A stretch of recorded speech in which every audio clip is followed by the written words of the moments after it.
one more night. Baby, give me one more night, yeah. A million more nights. 'Cause I can't sleep without you. Alright, 'cause every day me say me want you in my life. Come in now off to wake if you know that they're by my side. I beg you apply, swallow me pride. Girl, me world so cold without you and me feelings can't hide then. Remember when you say you need me all day. Make love from the room to inna the hallway, girl. Me no really want to learn the hard way. Me no afraid to say please, girl, stay. One more night, give me just one more night. Girl, one more night, 'cause I can't live without you. One more night, baby, give me one more night. Yeah, we need peace. We need unity. Equal rights and justice. Yeah. Not junkie rocking out of hand. Show clear how in love to your fellow man. They can't be me, they can't be you. Now the African mentality can't be you, they can't be me. Now they taking it on every day, can't be us, they can't be you. When I so say and I so say listen, every day I see plenty people suffering. Then I see the small enjoying. Then they acting and they lucky. You look at the national African mentality. Destructive jealousy, hatred, envy, wetty black heart, that desperate society. From the only day to present day, everybody say using that same old mentality. When you not know me, I know you. You're not part of my crew, you do me, I do you. Yeah. The only way that you can make it to you, you not join my crew, then you face me, I face you. Or in the churches, the African mentality. The horses, the bosses. For now we get way. People crying, talking silly, yeah, let's stop it. All the people on the side talking, no way we like it. Talk about wet boy, hey, show. Talk about it, got it, people can't talk. Be myself and I. Now the African mentality. Be myself and I. Got it, taking it on every day. Be myself and I. They try to jealousy and envy. Be myself and I. People crying for now we get way. It can't be me, they can't be you. Everybody wanna say that we're cool or by. It can't be you, they can't be me. You know, yeah, I was swinging to what we do by. It can't be us, they can't be you. You know, power, you shining to buy. I so say, everybody want it what I said. Nobody want help, nobody. Everybody fighting for that. Yeah, from one person to one family, one gratitude from the same community. Yeah, now the African mentality, more than AIDS affecting the society. There's no more competency. Let's check every ministry. Yeah, for work to get salary, yeah, the African mentality. Even students to get scholarship. That I seen old mentality. They say all for one for all. For one man, one take all and carry to a hall. No wonder why the rich getting richer. Every day why the poor people they suffer. Then why the essence for justice, security when my people on a hostage. Opposition say they want to much as soon as the black trap see them cutting that pay. Be myself and I. Be myself and I. Be myself and I. They try to jealousy and envy. Be myself and I. Right for now we get way. It can't be me, they can't be you. Get everybody wanna say that we walk for all back. It can't be you, they can't be me. You're not here, I was swinging to what we do by. It can't be us, they can't be you. You're not power, you're not here, what you buy. I so say, then I so say, listen, right for now we get way. We change our mind, attitude, and live happy in the one place. Everybody got it go up and you steal it to your heart, you put him off on the president. Look out to trust, everybody hustle. No more fighting, but still people not coming. Baby, that point today, calculate the rich black people and they put you in the city. You eat and eat, I don't want to know. Who do who? You're not inside, you're not know. What they all come on in the iron way of finish everything. You're just say we not know. I call them back in monkey shadow. My in new bottle, my people, your hello. This time, no more tea different me. See, baby, you want to she can move bless. Be myself and I. So say I. Do I now? Too much shine, I got On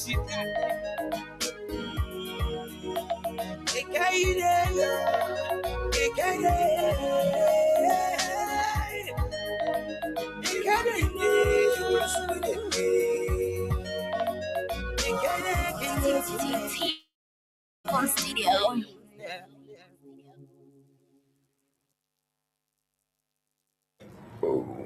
I would not know if it's wrong, but one thing that I was not able to accomplish that I wanted to accomplish was after the war, the Liberians people elected me. In fact, the Liberian people elected me to unite the country.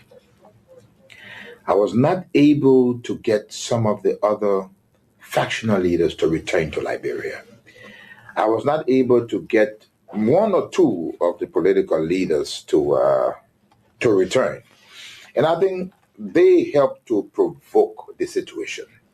I was able to do a whole lot. Strangely, the LPC, these were all warring factions, and all of the other warring factions, I was able to bring them into government. In fact, most of the combatants that fought for the government during the war were the combatants of the warring factions that fought against me. So I accomplished bringing them together. I accomplished making sure that the issue of tribalism went away in Liberia. But I mean, to a great extent, I think most Liberians now, if you went to Liberia and took a poll, they would say Mr. Taylor did his best. Any other regrets?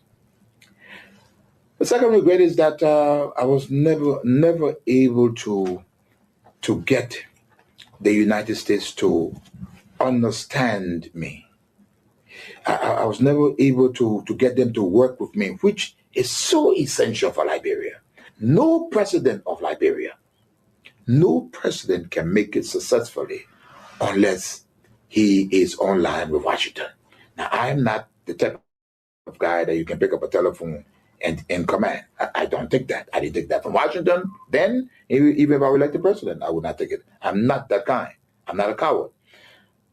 But I do believe that a good working relationship is essential for any president of Liberia, or that president will fail. Gabriel had to go to the minister. Oh, so the man wanted for you to go Steve on the web post. Yeah, he said I'm joining to go to the web minister to they get money into the store. They will go take it from there. I said, my man, how many bars for the same lecture? Then how can the people catch you now? The people. Before the man called me back, now on the 18th, they more. The same man now? Yeah, the same man. The same man who want for you to go Steve? Yeah, he called me on the 18th. Yeah. Now in around about 8:30, the man called me. He said, oh, my man, I'll let you be, I'll call you back again. So that time you go to where? I go to where? I go to where? Before your working place, you come to the man? Yeah, I'm from to my working area to Clarence to now go to the man. To go Steve now? No, I'm not go Steve. I go Steve. I go to yeah. How you question me? The thing you want for me to explain for you to understand, then you still questioning me, doubling the question. How many talk clear now? Okay, let's go now. I beg you, sorry. I see. When they call you in the net now? When the man call me in the net, yeah. He asked me, say, how many of you are working to the area? I say, we are 3. You told the message you're 3? Yeah. So he said, I want to give you tea to carry to the message you want to give you what tea? Tea. Hot milk tea. Hot milk tea. Oh, milk tea? Yeah. For you to drink? With bread. The bread? 3 pieces of real bread. With egg inside? With egg inside, my butter. So when I carry it to the man, say, carry to the man. When you give it to the man, then you must come back to the car. So the food man give you now, you carry that so you can go convince your friend now. Yeah. When I give it to the man say, thank you. I say, okay. The man say, oh, where you going now? I say, oh, I'm going right here. So one of my friends called me. Yeah, the same man you going to now? Yeah, the same man. The man tell you say, one for you to go steal. No, yeah. So when I go to the man, he say, clean the car. Then there are 2 now. In the Jeep? In the Jeep. Then there are 2. A big Jeep? Yeah. Black DG, photo G. Yeah. So when I clean the car now, air condition all inside. No, Papa, you can't wait for me to spin now. I'll leave the whole tour now. You can jog people. I just asking you question, sorry. Yeah, judge people like can here. No, I'm a journalist. I beg you, sorry. The way you talk in the question, you say when I move from here, I'll free. You say when I move from here, I'll free. You say one talk again. Reverse.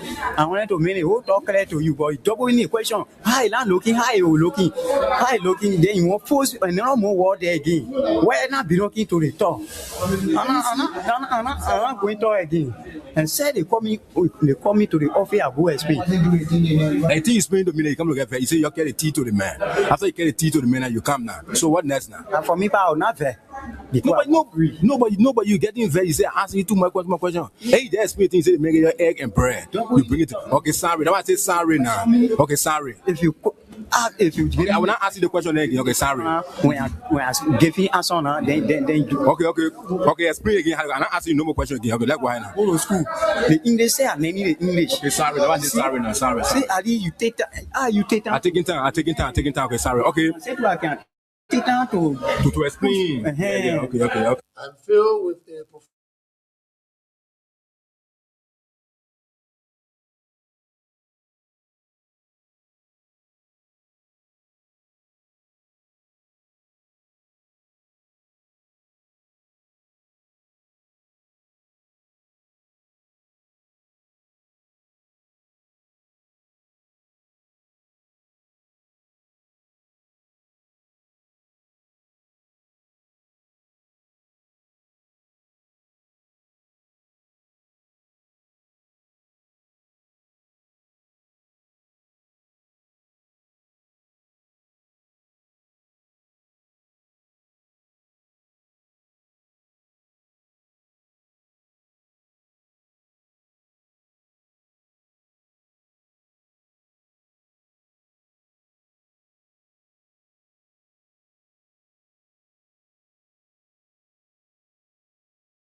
Get on with it. Oh.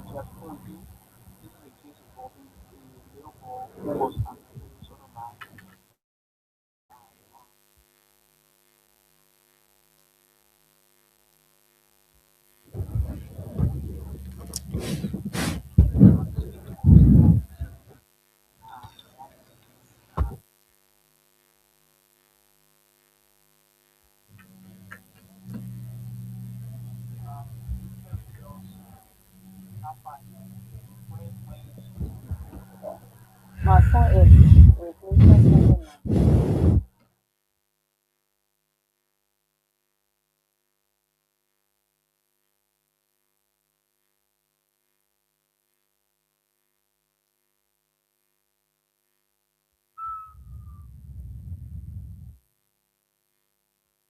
Abandon the child with me. At the time, the Ministry of China took the child in, at the time the child was at the hospital. When I had my first interview in the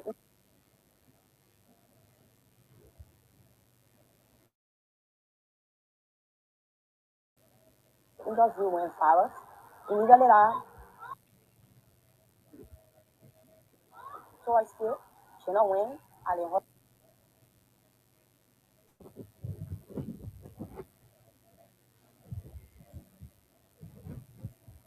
So folks, good afternoon, good evening, good morning, based on your geographical location. Folks, my name is Archie Bourne, and I'm in conversation with the mother of the 15-year-old boy who was allegedly sodomized by the former NSA agent.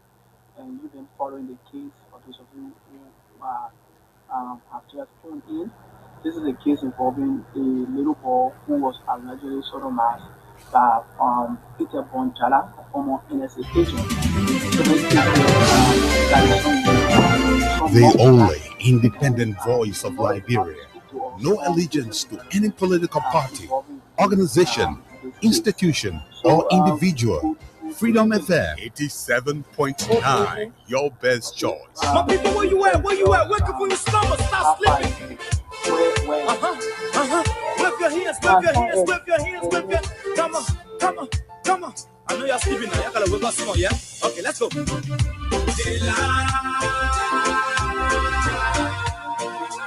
people fool us.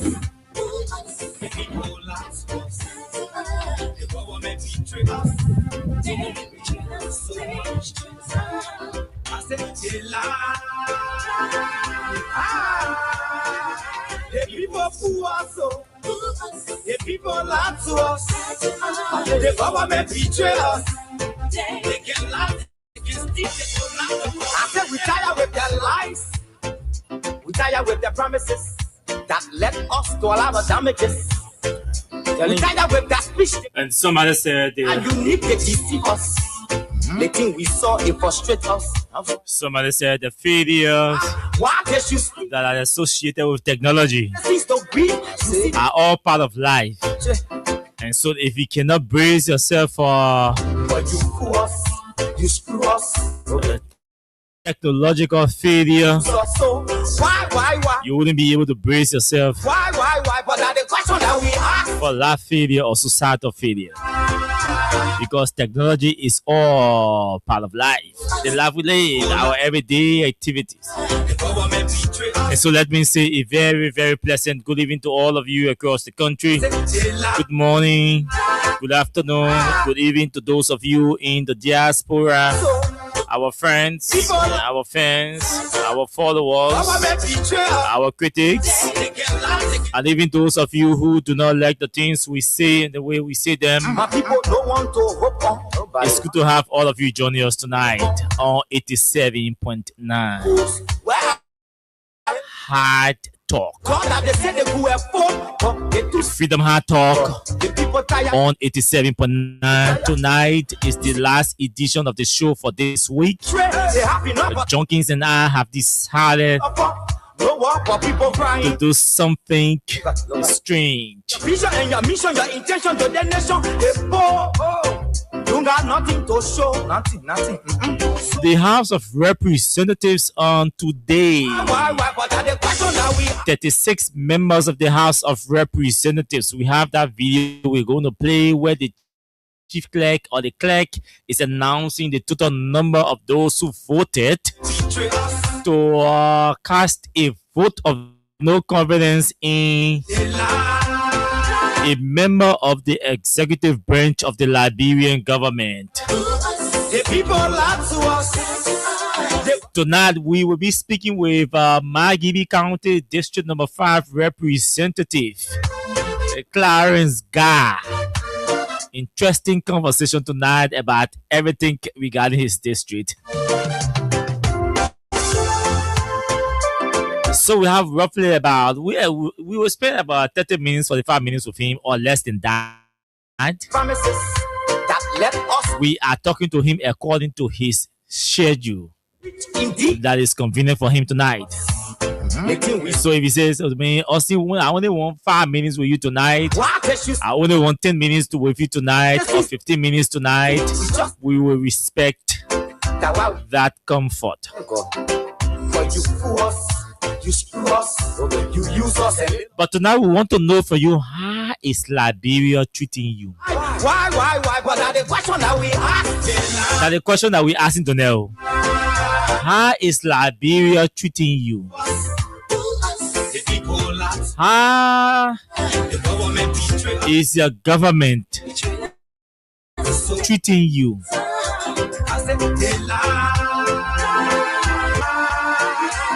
How is your political party treating you? How is your political party treating you? Because the political party is the government in waiting.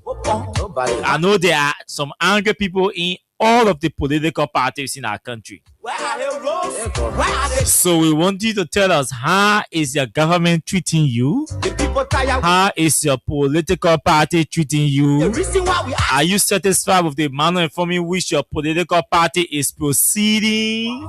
No work for people crying for hunger. Whether it is the ruling party Your vision and your or the opposition political parties in our country. nothing to show. Nothing. It said that all of you in the UP Alliance are satisfied with the manner and form in which the party is proceeding and the government is proceeding. It said that all of you in the opposition political parties are satisfied with the manner and form in which your political parties are proceeding in their engagement with the government. Speak your mouth.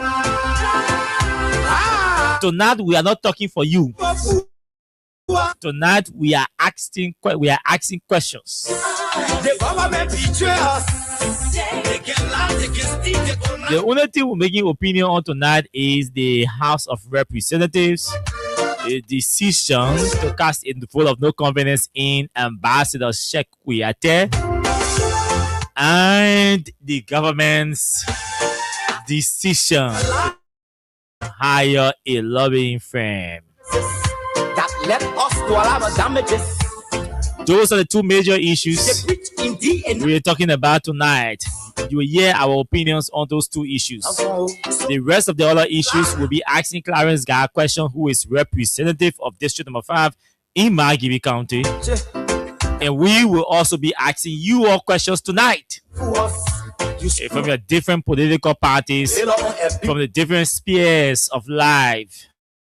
government should lie. All of the different communities you come from tonight. We want to know your impression, your appraisal about your government as we close the week with tonight's edition of the show. My name is Austin Kawa. This show is proudly sponsored by Cram Stepper Liberia. JUNKIES Morris is here. Very shortly, we take a break from our sponsor, Cram Stepper Liberia. When we come back, we recognize all of you joining us tonight and move into our issue. This break from Cram Stepper Liberia.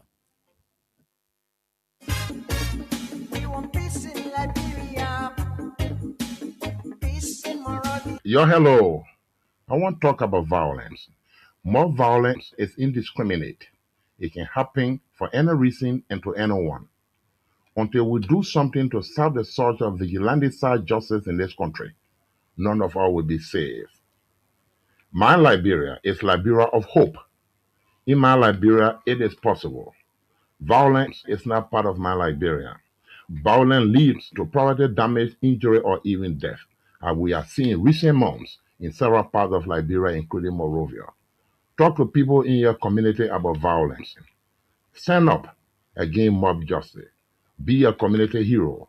Liberia is all that we have. We must all unite to uphold the rule of law. This is Old Man Sam Sion, your community crime fighting partner. Thanks for listening. This is Old Man Sam Sion.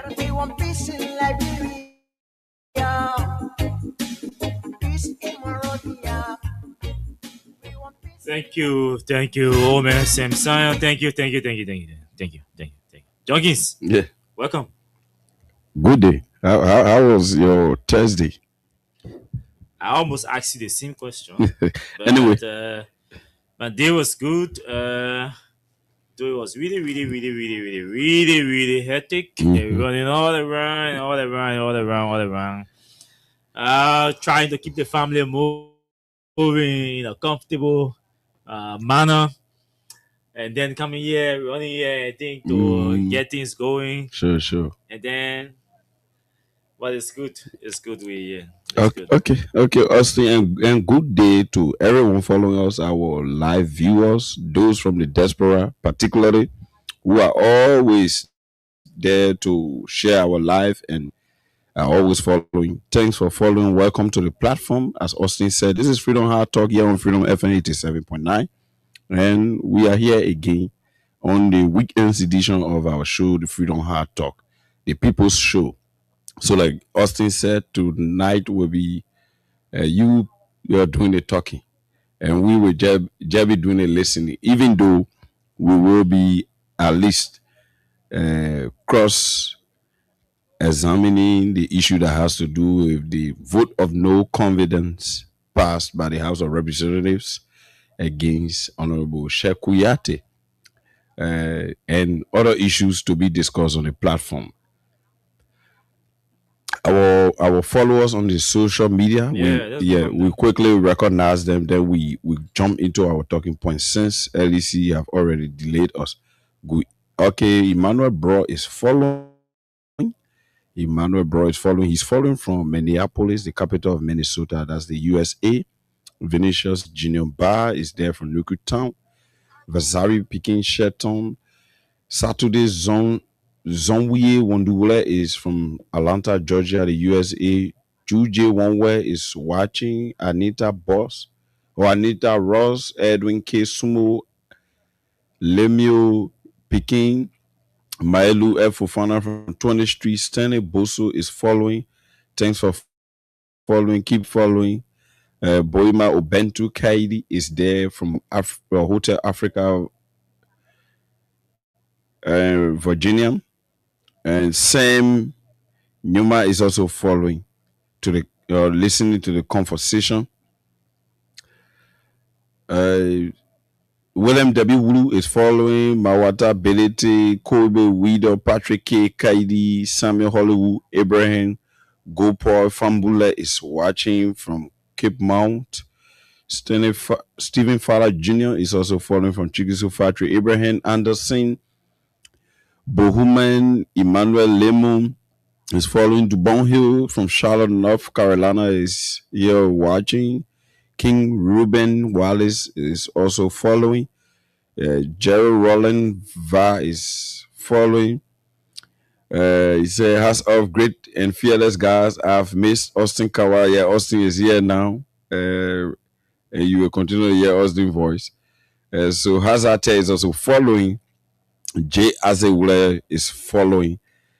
Bobby Hens Lawento following there. Yeah, you got come. You celebrating your birthday on today, Bobby Hens Lawento. And happy birthday to you, brother. Yeah, happy birthday.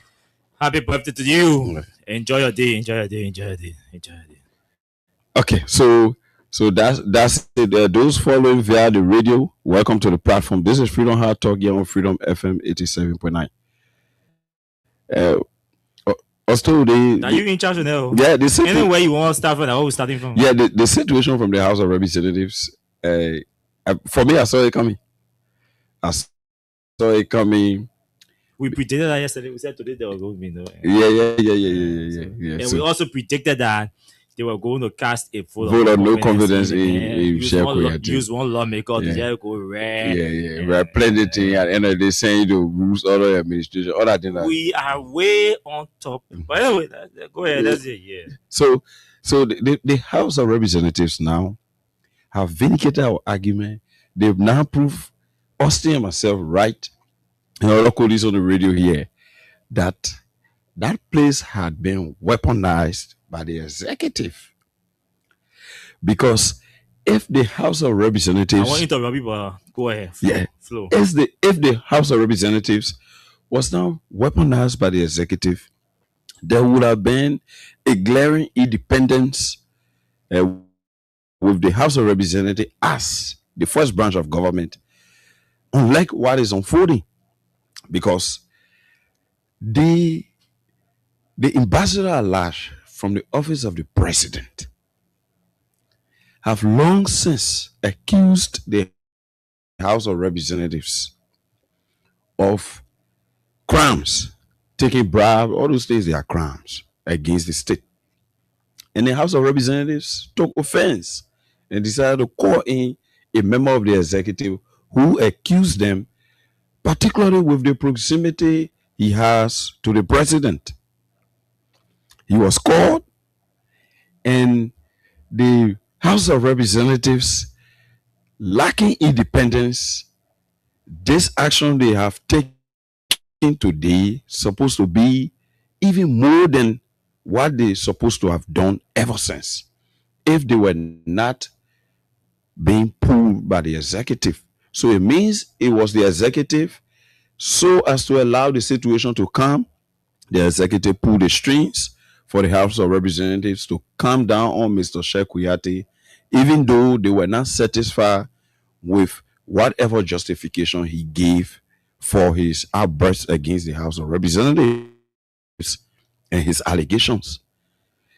They did not make an independent decision under contempt that Article 44 of the Liberian Constitution provides for, and they wait until, in my mind, the executive have already agreed now to give them the level playing field, the carte blanche, to sign a vote of no confidence in Mr. Sheikh Kuyate. The reason I am laying this basis, Austin, ever since these people knew that Mr. Sheikh Kuyate, he accused them, they called him under contempt. He refused to apologize. He rejected whatever I would say quasi-judicial process that he was placed under. He rejected everything and stood his ground initially as the House of Representatives with Article 44 power that they have in terms of contempt. They're supposed to send Sheikh Kuyate to South Beach ever since. So why wait until now? Which due process? That's why I'm saying the House of Representatives is being remote controlled.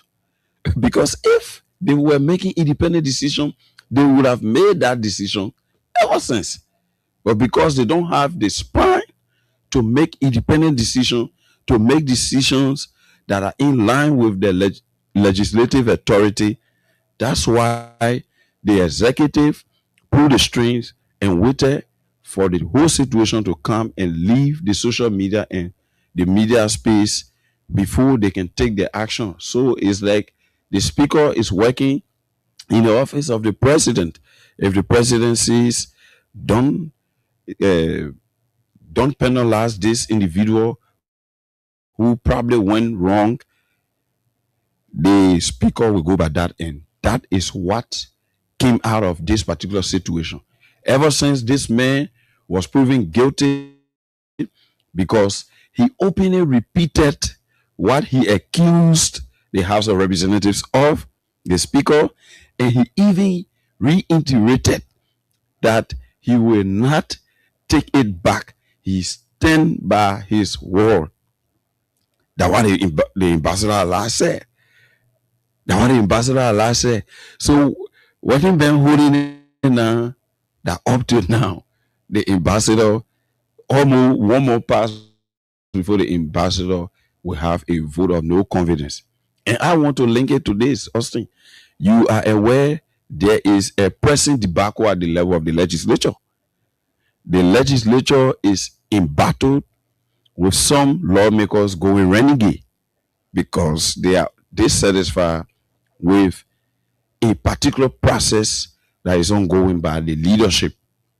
The individuals who are involved, who they think are involved, they are requesting that those individuals step aside so the business of the Liberian people can be done through a replacement of somebody efficient enough to provide service for the people. Because as you are aware, the legislature is directly supposed to benefit the people.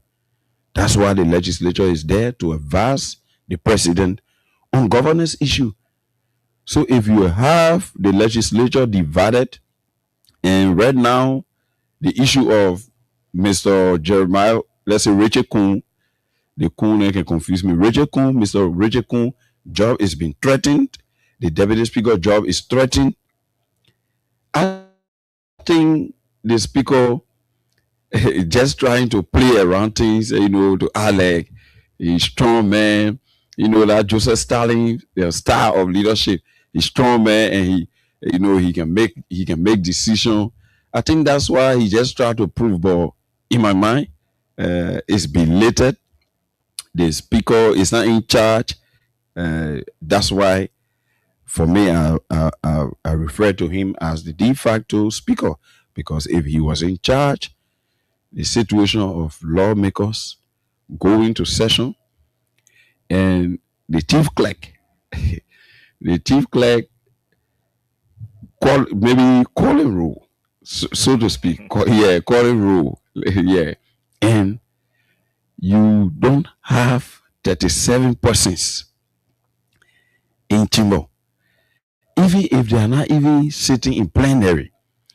Some of them can be in the offices, and based on communication through the sergeant at arms, based on communication through the sergeant at arms to the speaker, that person will be recorded as present, because probably maybe he has some document to sign in his office, but he's on the grounds of the Capitol building and he's on his way to session. So if session starts, he could be there and counted because he's in the building. Unlike what is ongoing, lawmakers are gathering at the Riverside Resort to have conversation that has to do with removing individuals who are not in line with the legislative agenda to satisfy their constituencies. So they are plotting to make sure they bring somebody who will be in line with the legislative agenda. Mind you, we are headed for elections 2029. Verily, 3 more years now. So the legislative project that allegedly had been withheld by Mr. Thomas Fowler, the deputy speaker, and other interference in the legislative projects back home in their various constituencies will hurt them 2029. So most of them are not even looking at party lines.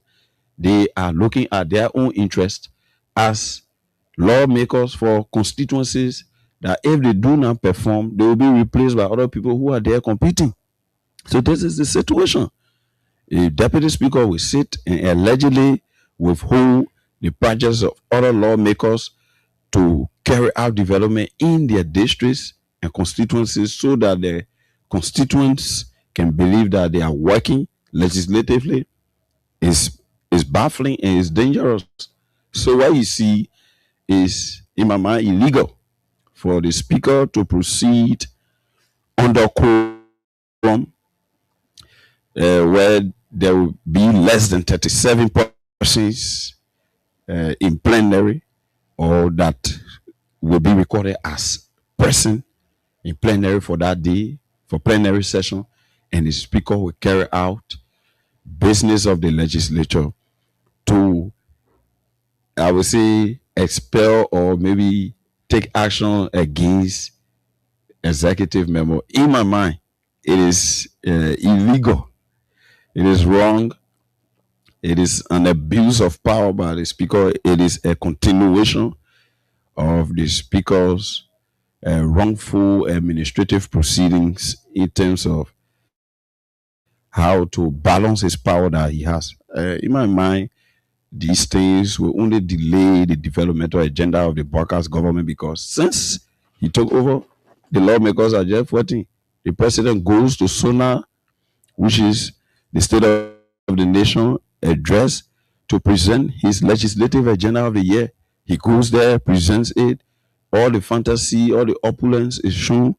At the end of the day, he leaves Capitol building 4 stars. Other person fighting for rules, other administration position to be controlling gas slip. The other man fighting for executive. Other men fighting for ways, means, finance. Other men fighting for public accounts. And the in-house fight just there. People bossing one another offices, insulting one another. And lawmakers are stooping so low to render insults that are childish, that we will not even consider to be legisprudent. So in my mind, the speaker would just need to have some sense of atonement by, having a sober reflection. Because with sobriety, the speaker could come out of this successfully, Austin. But if the speaker will want to use emotion, because I think it is the same emotion that is, that is extending to Sheikh Kuyate. Because the fact that Sheikh Kuyate is accusing, after his allegation, a thing, so lawmakers say that bribe that people took, they did not receive their own, the Menega issue. Because they didn't know until Sheikh Kuyate, who is the ambassador at large and very close to the office of president, alerted them. And through that revelation that, exposed the whole thing.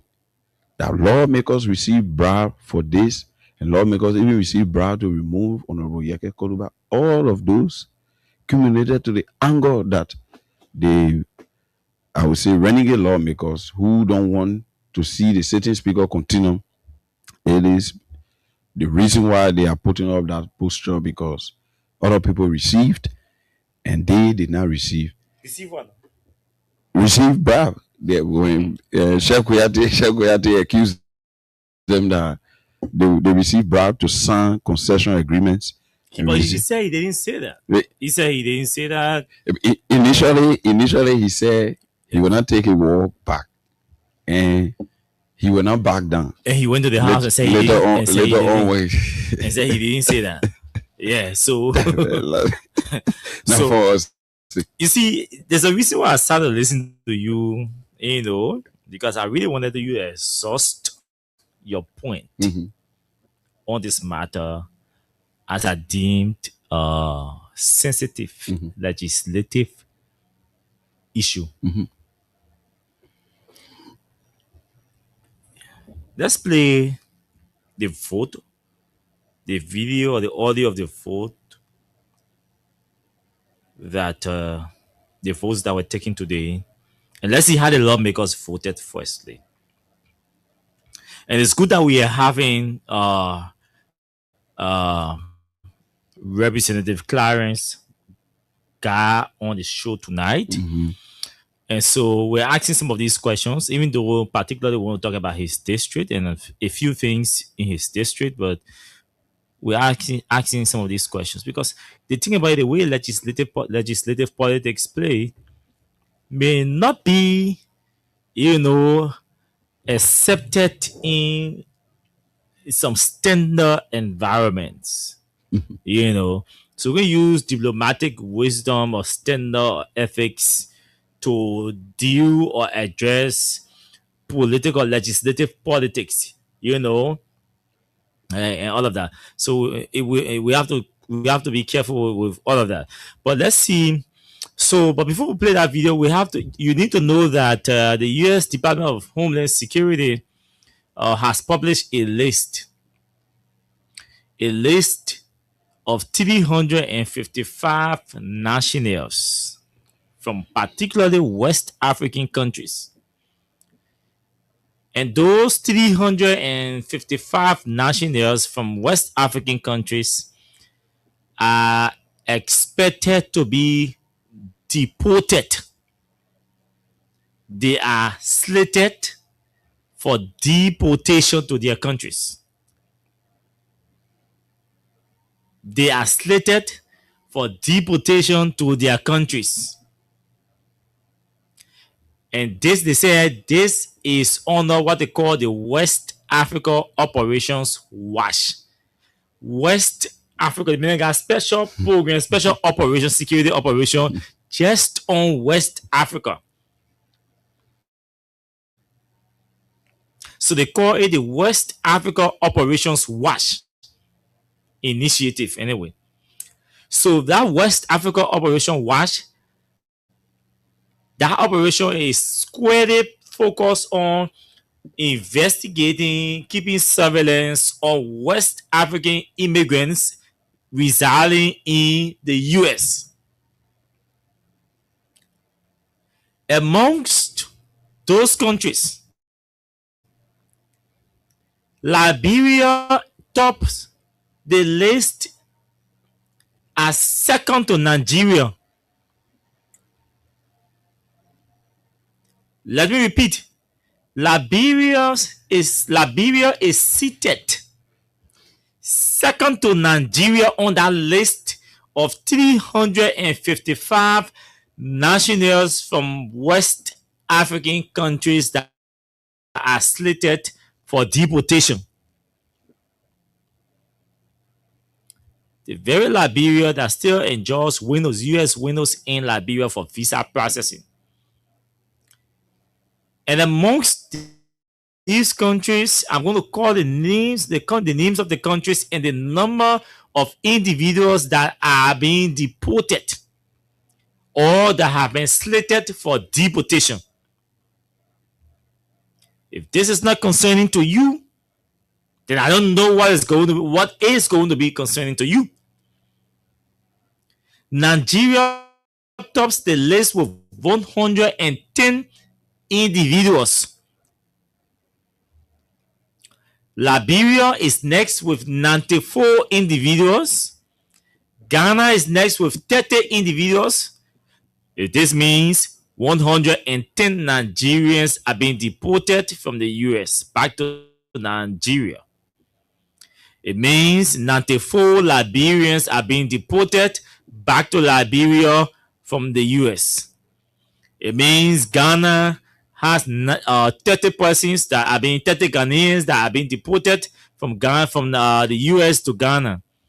It means Senegal has 19 Senegalese that are being deported from the US to Senegal. It means Cameroon has 15 Cameroonians who are being deported from America to Cameroon. Ivory Coast has 14 Ivorians that are being deported from the US to Ivory Coast. Gambia has 14 Gambians that are being deported from the US to Gambia.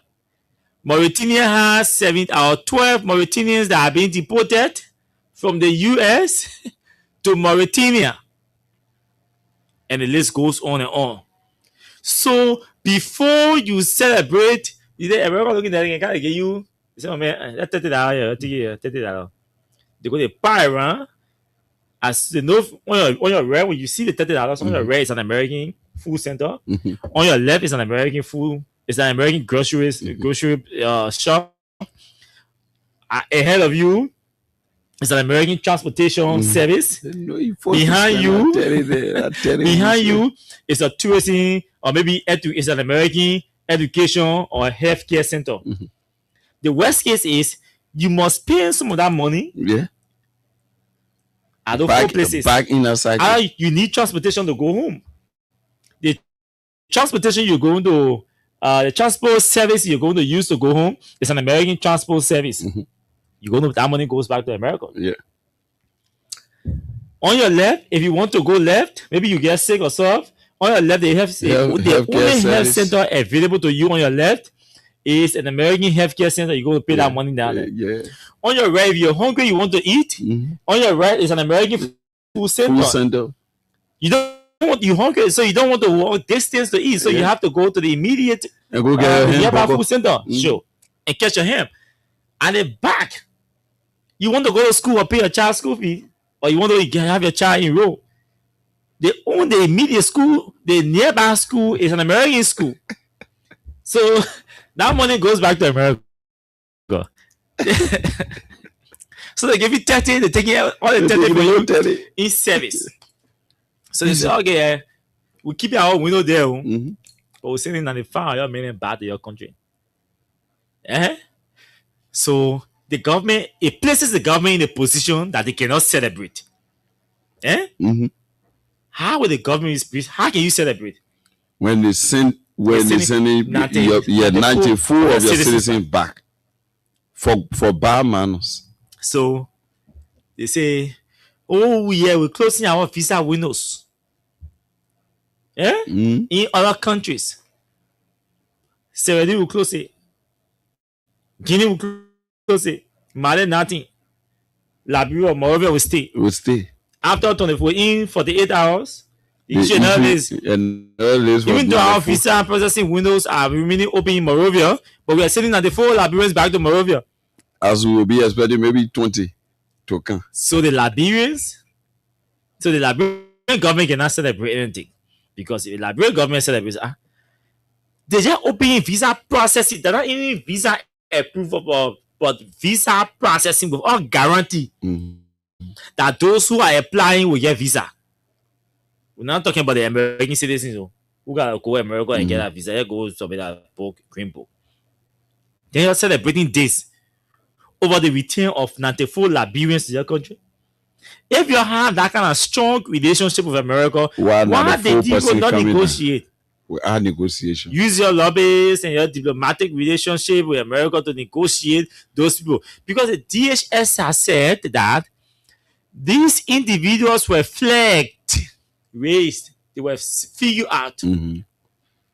These individuals were flagged for immigration violations. For example, visa overstays, unlawful entry, or failure to meet residency requirements. 3. The U.S. Department of Homeland Security is saying the reason why they are sending 94 Liberians back to their country, to this country, is because they actually either overstay or they illegally enter the country. Meaning, I take Jonky, my man, I say, Jonky, that invitation, come to attend CDC program. Yeah. Jonky goes there, Chile. Rapid. Illegal entry. Sorry, I mean, not illegal. I mean, that's not unlawful entry. Sorry. But that the aspect of your stay, not regular rising your stay. So that's unlawful entry because when you enter for 1 week, after 1 week, you're supposed to be back to your country. Your entry was not for your stay. So if they tell you are entering here with the stem your visa access or entry, you stem that visa, it means, one week. After that 1 week, when you stay there for 2 years, that illegal entry. Then they say failure to meet residency requirements. People go one DV. They say after 1 year, you have to go apply for your residency. After so time, they give you deadline. The deadline can't pass. It can't pass. So many they're sleeping on the many basement, all the kind of tendency. And realistically, America has a drastic immigration policy. Drastic immigration law. The laws are drastic. The most countries in the world.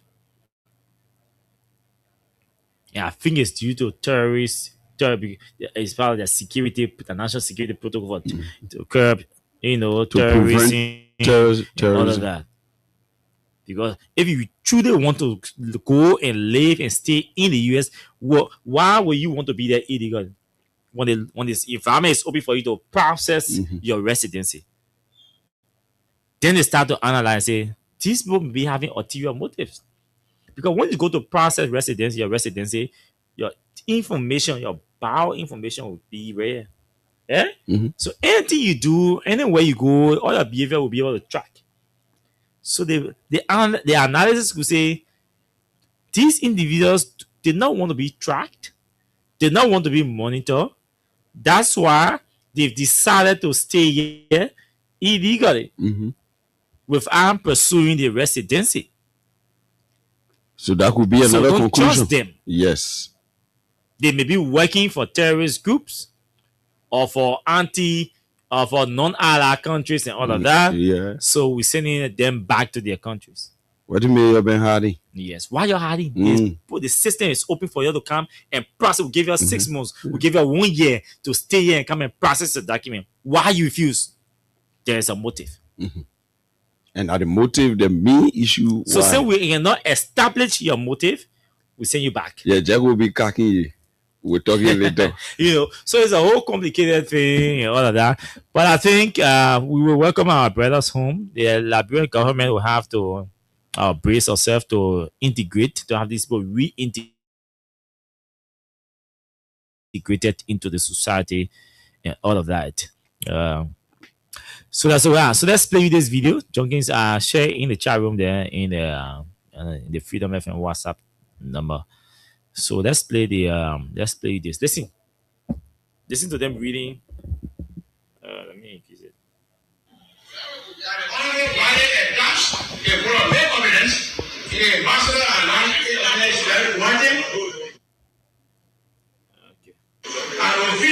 In view of the foregoing, I hereby move that the Honorable Valley attached a for make evidence in a master and land wanting an official and the office of the President be formally verified of this resolution and the legislatures of readiness to work with the reality in any official capacity after affecting the business of the country. The President being requested to take appropriate administrative actions consistent with the presentation of cordial relationship between the executive and the legislative branches of government. A copy of that communication will be transmitted to the office of the President, the Minister of Foreign Affairs, and all relevant government institutions.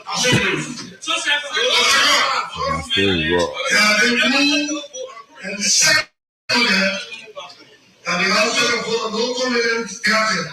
All those in favor, ready, honorable Colette. I will be ready to vote. Though the speaker did not reach the motion, I will be ready to vote.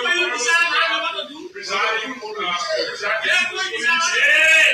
part of the motion that says that the legislature take up all of the competence. I want to move in to remove the legislation and be replaced by the House of Representatives on ground that we are not in the church. The Senate, we can ask for the Senate.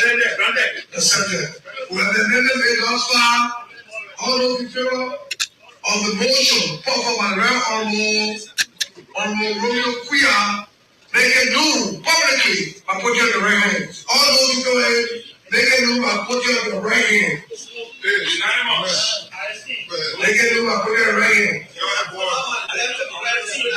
Thank you. Those against. Those abstain.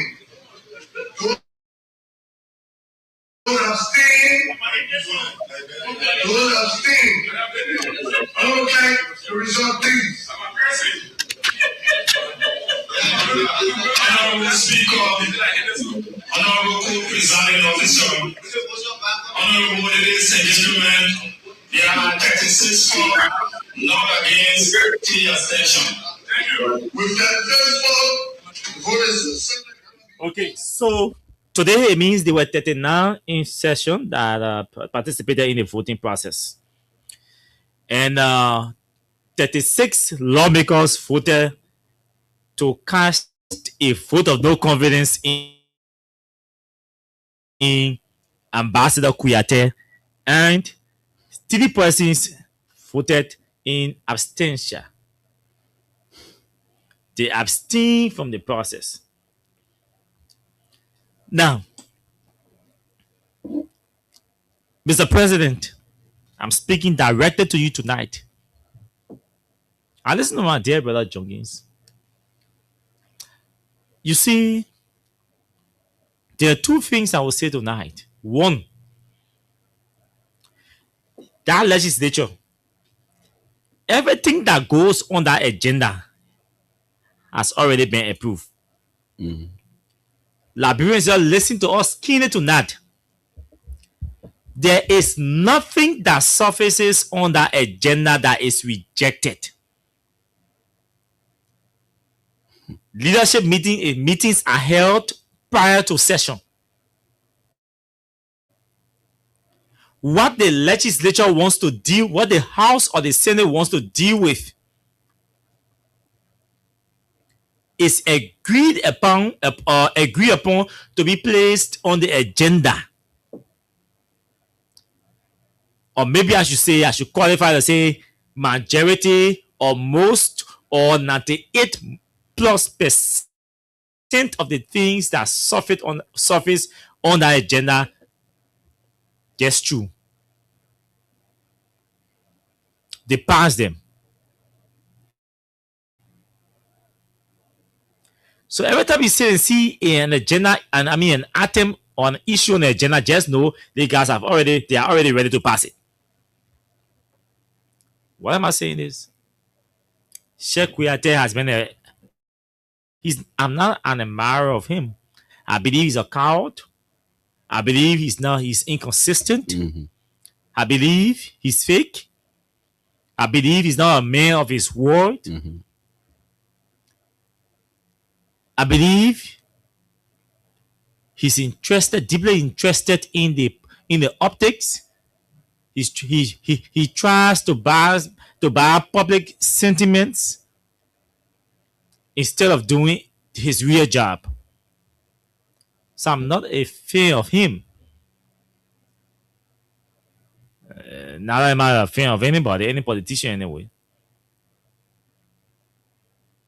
But the legislature, I will say one thing. The first thing to hear tonight is that the executive, the fact that decision surface, that agenda item surface on the House agenda tonight, I mean today, it means the executive is in favor of it.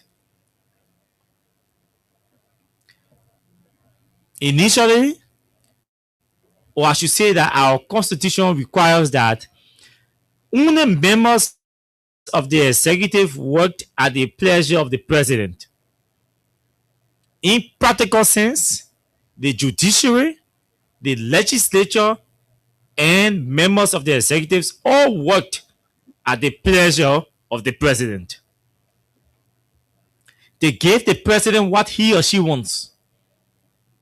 They don't disagree with the president on the president's interest. Junkies and I were here last week or week before last and telling you that we told you exactly what was going to happen to Sheikh Kuyate. We said 2 things. One, he will go to apologize and the apology will not be accepted, and that the executive will connive with the House leadership because they don't want to dismiss him. If the president dismisses Sheikh Kuyate on account of these utterances against the legislature, that it will further reduce the democratic credentials of the government and further expose them to the world that the executive or the UP government is an intolerant government of speech, of critical voices.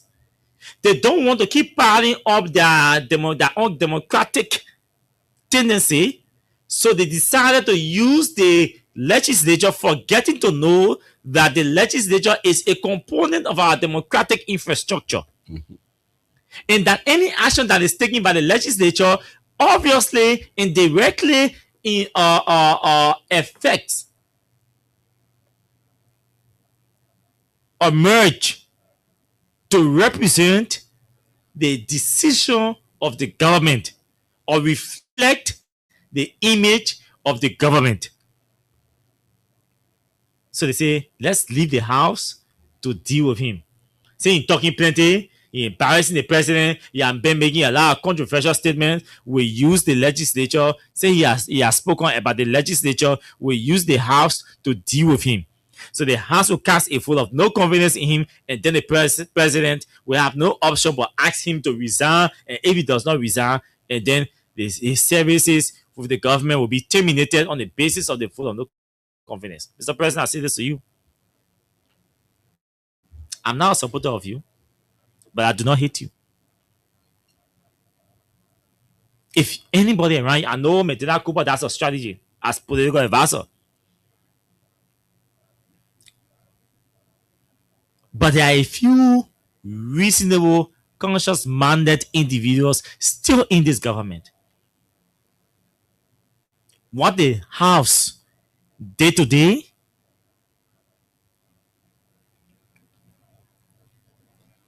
is extremely,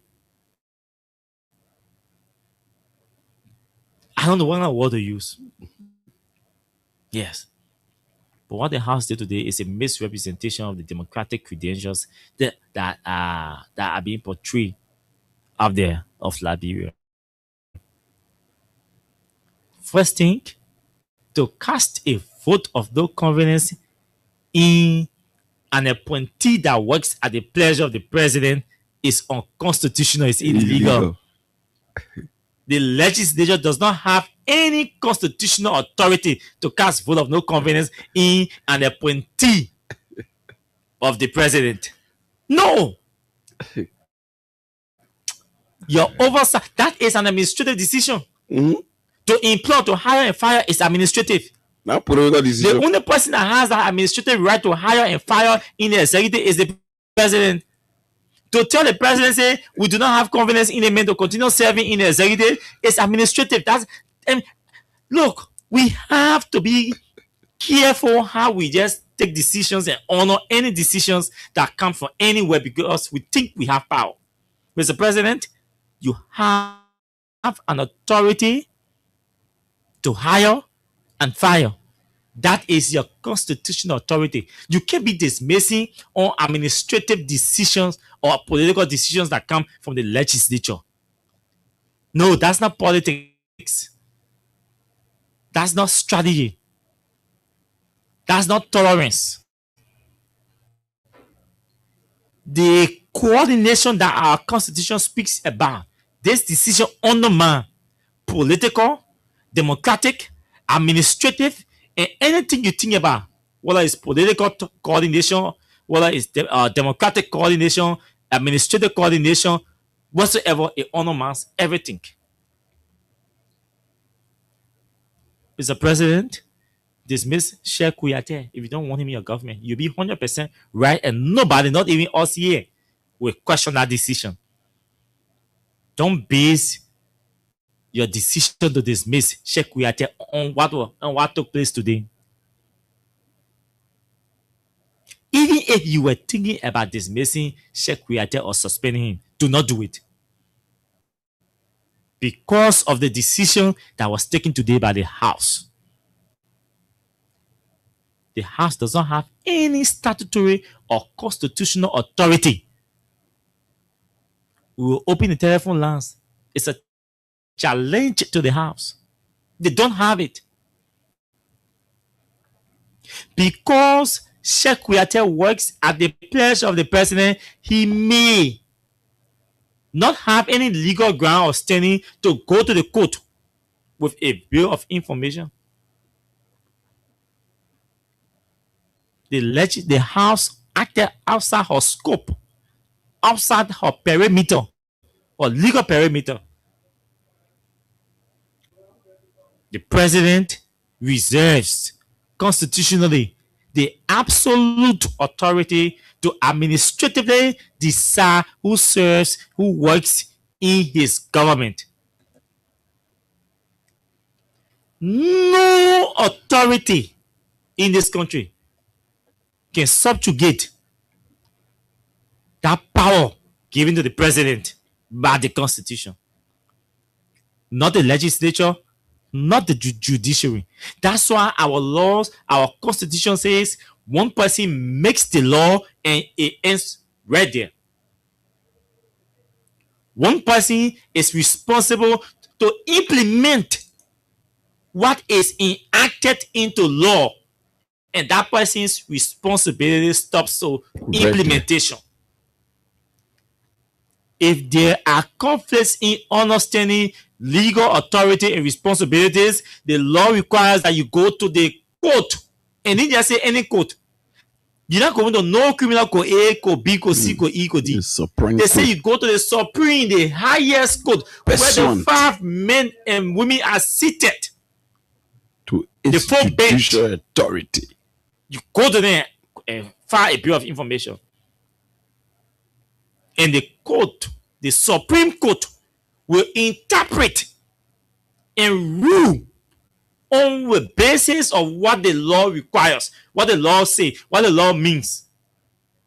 On the basis of that, when the Supreme Court rules, say this is what the law says, this is what the law means, the executive, the only authority that can enforce or implement, the executive. So the Supreme Court ruling is enforced or implemented by the executive and all other authorities under the geographical location of this country. Everybody is under obligation to abide, because we are so accustomed to disrespecting the court, because the court herself has placed on herself in the tomato cup. So everybody dishing it up with broom straw, or we say broomstick. That's why people do not respect the authority or the decision of the Supreme Court. How the hell lawmakers will sit there and say, lawmakers say, yeah, we talk, yeah, other serious thing you go debate that you go sound full of no confidence. Violating Article 56A of the Liberian Constitution. A presidential appointee.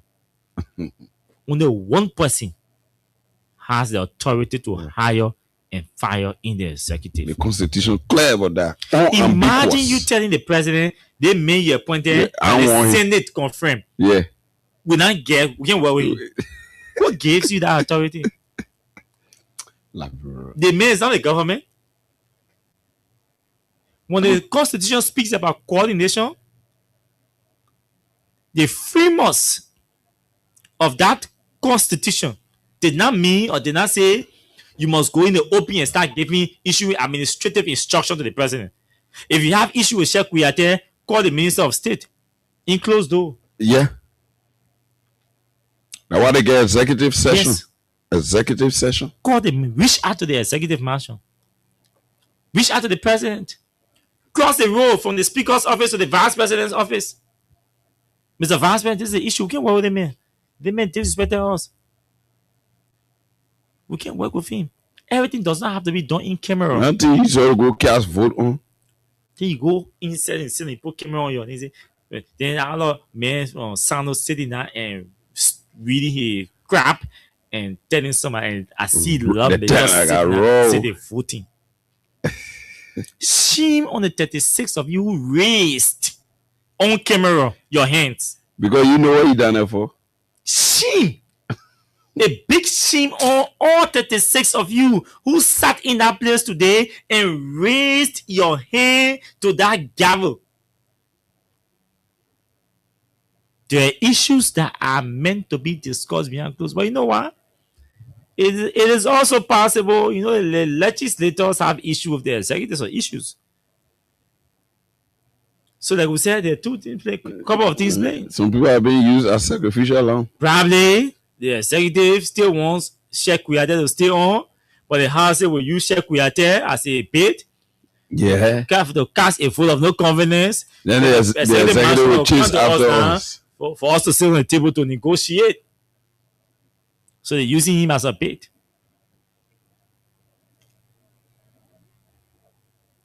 But folks, we can't keep running the country like this. Last night we were talking about Botswana. Yeah.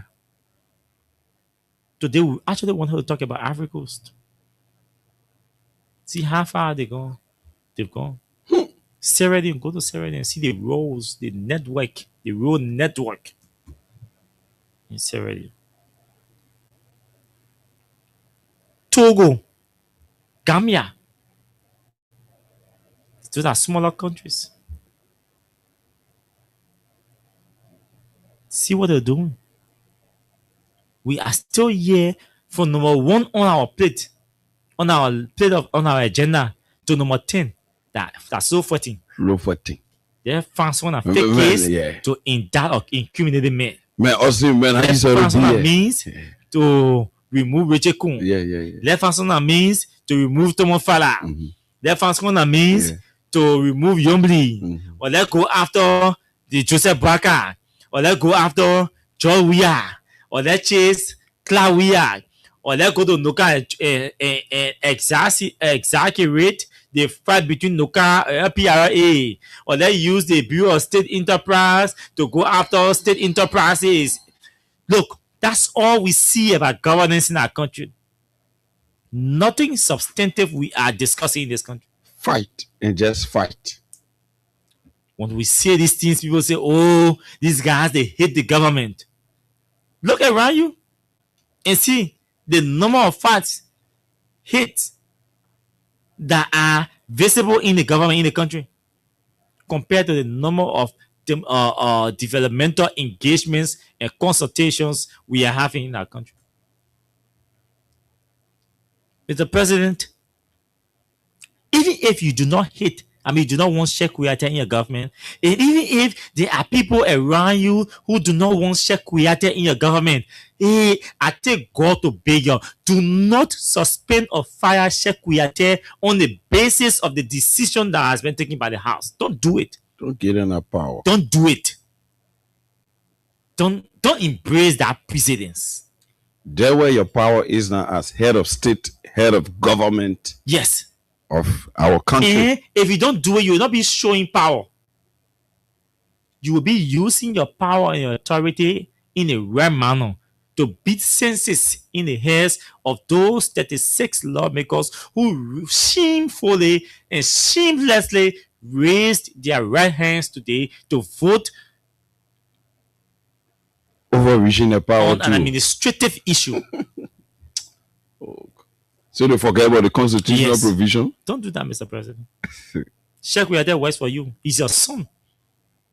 Even the Minister of State can read letter of dismissal for that man, dismissing, and can't justify it to you. You don't need to go that low, Mr. President. Don't do it. Don't try it. You are way above, or you should be way above the waters. Yeah. If lawmakers have issue with you about your appointee, let them reach it out to you. There is a legislative liaison officer between the executive and the legislature. They have the chairman or executive. That one. Two, there is a committee on the executive that is supposed to relate between the executive and the House or the Senate on issues that affect or border around the executive. So if the executive got issue, they will communicate with the committee on executive. So got issue with the lawmaker. If the legislature, if the House got issue with a member of the executive, the committee on executive, and reach out to the executive mansion. The spirit of coordination is clearly, laid out. The structure, the structure that is supposed to enforce the spirit of coordination that is required by the Constitution is clear. That infrastructure is already built. The infrastructures are built, in fact, from the Senate, the House, to the executive. Why are we bypassing these legally standardized protocols and faking our own, using our emotions? We can't do that, Mr. President. We have to emphasize nobody hates you. Nobody hates the Unity Party. But there are decisions that provoked some of us. That there are decisions that anger some of us. Imagine you dismissing Sheikh Kuyate on the basis of the legislature taking off, the House taking a vote, that the House won't confirm Sheikh Kuyate? Or let me be practical. The Constitution says the president shall nominate and the Senate shall confirm. The legislature don't get no power on that thing. I mean, yeah, we're trying to rebrand now, so we can be. But I'm getting angry. No, they're taking cool also. I'm getting angry because come to think about it, the Constitution requires that the president shall appoint. They say when the president nominates, in fact, the president shall nominate. When the president nominates, that nominee goes to the Senate for confirmation. The Senate has the constitutional authority and responsibility to scrutinize that presidential nominee. When the Senate scrutinizes that presidential nominee and confirms that presidential nominee, the president finally appoints a commission. Why would a house that had no stake to play in the nomination and the confirmation of an appointee will go and vote for that person to say, win your confidence in the person? That man does not work at your confidence. When the Constitution says the appointees work at the pleasure of the president, that's the confidence the Constitution was referring to. Now your pleasure. The appointee works at the pleasure of the president. It means that appointee that was nominated and confirmed by the Senate is going to work at the pleasure, at the comfort, at the convenience of the president, not at the convenience of the House. Then you say, we not get confidence in you. That's not you working for now. The member of the executive does not work for the legislature. Just as a member of the legislature does not work for the executive. They coordinate governance issue or on governance issue. That's why when Speaker Kun said, when non-Speaker Kun said then that he will be a regime speaker, we have issue. He doesn't work for the regime. They work together for the country. Regime will come, regime will go, the country will stay. How you restrict your service, your public service to a regime? That's why we have issue. Sheikh Kuyate does not work for the House. Sheikh Kuyate does not need to have to win your confidence in him to serve the president pleasure. Sheikh Kuyate and all other appointees of the executive do not need the confidence of the House legally, constitutionally, statutorily. No appointee in this country needs the confidence of the legislature or the House, so to speak, to continue serving or to serve their country. They need the confidence of the president. Article 56. It's clear. They are working at the pleasure of the president.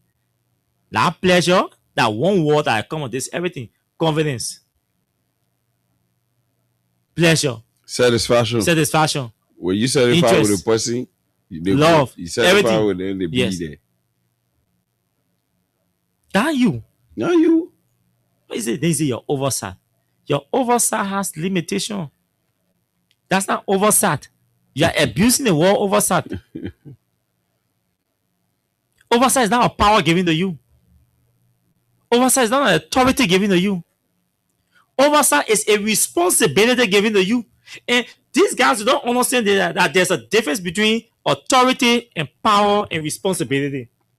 They don't understand. They don't understand. There's a difference between power and authority and responsibility.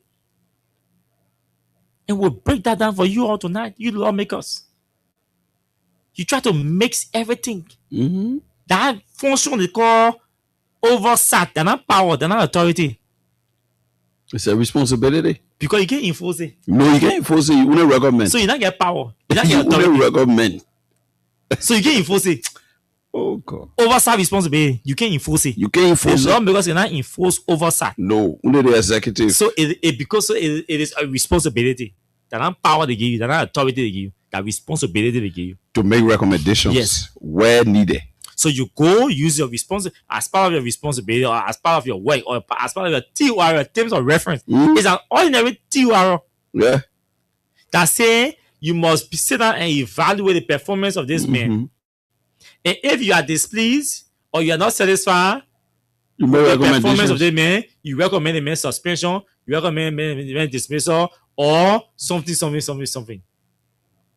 That's why it says. Or you recommend audit. But what you did today was not a recommendation, it was a decision. Yeah, the power you exercise. Yes. Overreaching your yes. power. So what you did today, to sit and say we vote. Voting is an exercise of your power. You use your power. That gavel, that authority. You say, recognize a person. Don't recognize a person. 10 person hands up. Who first to speak? That power there. I mean, the authority of the gavel. Who first to speak? 10 person hands up. The gavel will say, the gavel will decide who will be the first to speak. Who has the authority to do that? Yeah, the speaker. That one person. The speaker. So they take that authority and give it to one person. They say the authority to decide who speaks first, who speaks second, who speaks third is the speaker. No other lawmaker get that authority. Even the deputy speaker, the power to make decision does not lie in the speaker. No, it lies in plenary. The speaker has authority to decide who speaks first, who speaks second, who speaks third, fourth, fifth, sixth.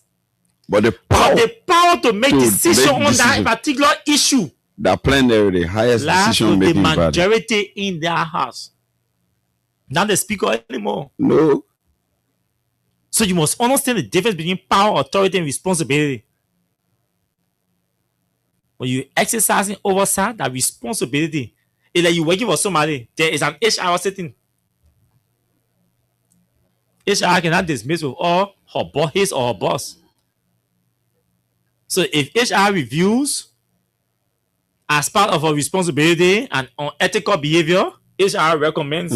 She makes or he makes recommendations. HR will not go sit and say, you are hereby so, you are hereby this, we are hereby, we have telling your boss, Mr. CEO, we have reviewed ethical behavior of James Kazulu and we have hereby dismissed him effectively dismissing or relieving of his job. CEO say, who gave you that authority?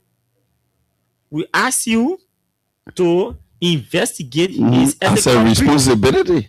Review investigate and respond to us. You the HR is responsible to do that. Yes. But don't have the recommend authority to us. You get authority to dismiss to somebody as anybody of their position. So recommend to us your findings. Let review your findings and take decision on the basis of your findings. If your finding is recommending, if your finding among your findings, you are recommending somebody's dismissal, fine. We can review the recommended findings. If need be, thank you. Action can be taken. That action that is taken on your recommendation, that authority that there.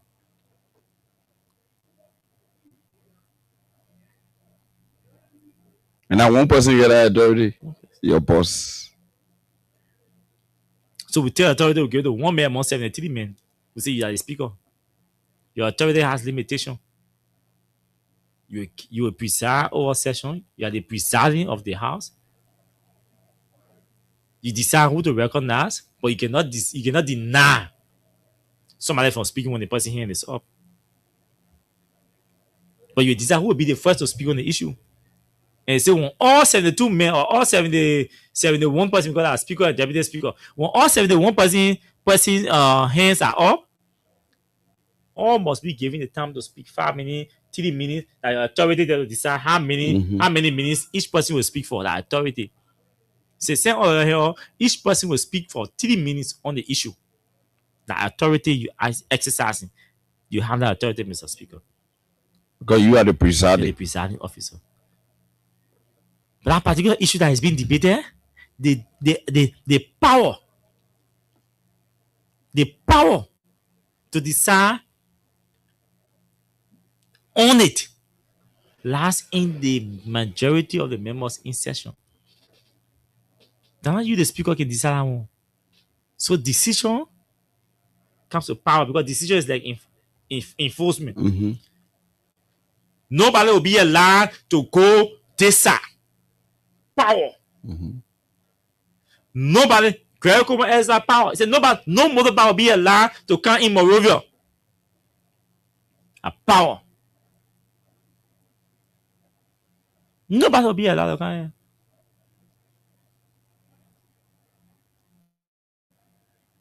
Nobody will be allowed to come in. He has the police to enforce that. To enforce it. Power. You get power, you know, yeah. But nobody has power is useless when you do not have enforcement authority.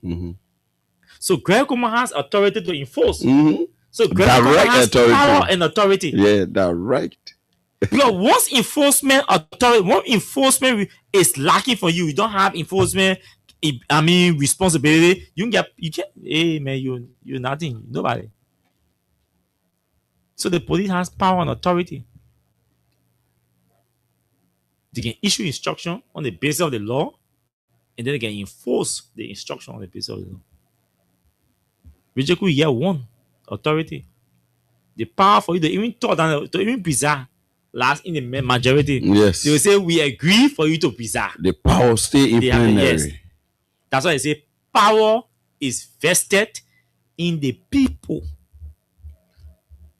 Because the people can go to vote you or so the power is invested in the people.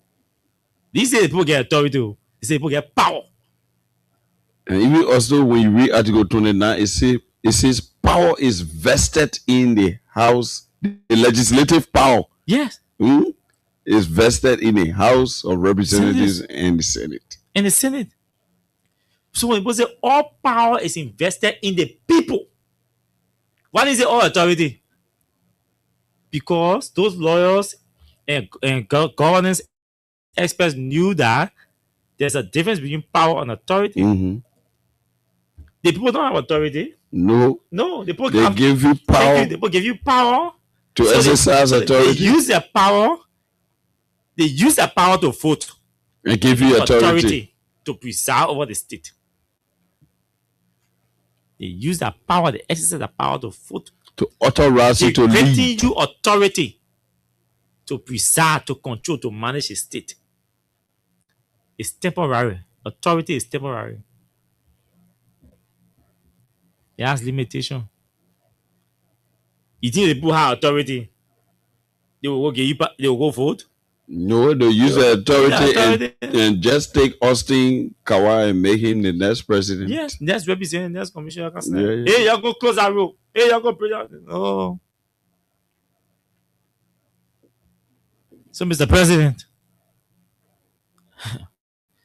we're appealing to you. Don't honor the decision coming from the House. Don't mind a few guys who are not reading. Don't do it. Every vote in our house should be 2/3 majority or simple majority. 36 does not reach simple majority. That's another argument. Most of the decisions are 2/3. Only plenary simple Even majority. The decision to file a vote or no comment does not even meet a simple majority threshold. That's my point. At 36, 36. Even with simple majority, legislatively, error is illegal. Yes, you can even Mr. Constitutional. So I don't know what you're doing. You're confusing us. Like that Janjaweed state or one. Then we have simple majority. Because simple majority represents you have just 73 minutes. 73 minutes divided by simple majority 40. The simple majority will be 37. I don't know math too much, so you calculate it. So let's see 37 divided by 3, you can see. I mean 173. I'm 37. So 73 divided by 3 equal 24. Okay. That's simple majority here. But Richard Kunan there, because he can vote. Unless there is a tie. No, but at that level, Richard Kuhn probably was counted because it's a resolution. But that He said, resolution because they've been rare. We heard a lot because reading his opinion, and then his stage managed opinion. and then 70. So let's say 72, right? Because the speaker can vote. In the debate speaker, so when you preside, they're not supposed No, to vote. both of them don't vote. Yeah, they're not supposed to vote. For that point, let's say 72 divided by 2. 72 divided by 2. Anyone want vote, you gotta go in plenary. Yeah, And what's leave. the yeah, 2. 36. Eh? So in that 36, he won't be voted today. Nana Sibo, Dana Abs or today. Mhm. Dana today. Because if you divide, And what kind of decisions required to take? 73 divided by 3 equal 24 times 2 equal 48. Mm-hmm. So it means it's supposed to be 48 to represent 2 Yeah. of the total number of lawmakers in our place. Not less than 48. Yeah. Not less than 48. 48, So 49. anyway, you turn it, there is an issue. Yes. Yes. Yes. There's an issue. Mm-hmm. But again, that the minute. Our man Clarence guy. Yeah, I try calling him. I'm not getting him. That's why we keep sustaining the debate because they can even go into the far. The man can't away and go home. Every day man goes Maggie. I see all of me go down there. Yeah, serial mail. Serial mail. I think about Jews do that same thing. Yeah. Yeah. So let me try again and see. But the man ended that district fire. There's some places that the man is in a district, no network, all the kind of thing. So let me try again and see. See, it's not working at all. It's not working. It's not working. It's not going through. Let me try the record number and see. Yeah. So that's the thing about it. So Austin is trying to get to Honorable Clarence Guy of District 5, Maggie County. I think he's still on the PSC and the Public Accounts Committee. Yeah, he's a chair of the Public Accounts Committee in the House. That's strong. I don't know. Okay, I see why it's not ringing on WhatsApp because it's based on another call. I see why it's not ringing on WhatsApp. Okay, so I think we got the lawmaker. Our guy, good evening to you. Good evening, Austin. And maybe I don't know if you have a. Yeah, there is a Junkins Morris from Maryland here. Oh, that good boy. Ah, no, man. Honorable Guy, how are you? How are you, sir? No, Chief, everything. By God's grace. When you calling me to neg for Austin? Are you in Gibby or you're somewhere in District 5, firstly? No, wherever I sit, it is the seat of District number 5. So it does not matter the location, but I represent the people. So I'm in Moravia, but a portion constitute a portion of District number 5. Well understood. So I want to have a small conversation with you tonight about just random issues, but with a specific issue amongst those random issues.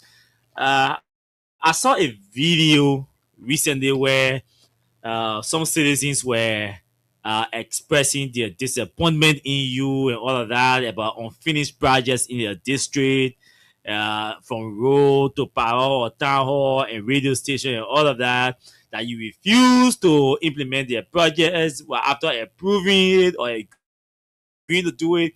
I mean, have you seen the video firstly? Yeah, I saw the video, but when you ask me, does the video make any impact from the propaganda they portray? I would tell you no. Explain that for us. Why? Yeah, that's why I'm coming there now. When we got re-elected, we had a meeting with the citizens of Gibi district. So we have 3 seats in district number 5. We have the Sinka, we have the Borala Township, and we have the Gibi Administrative District. So as citizen of the Gibi Administrative District, there was 3 issues that lay before me as priorities. One, the issue that has to do with the road, the major road from Kagatan to Wong. Then the road that connect from Wong to Nuatan, from Wong to Perejekatan, from Wong to Zio, from there to Sekontan, from Firetown on the Peterstown Highway to Ulustar to Fantekatan, Ningambugu, coming to Turtle Village. So those are distances, the least time people walk there for is 4 hours.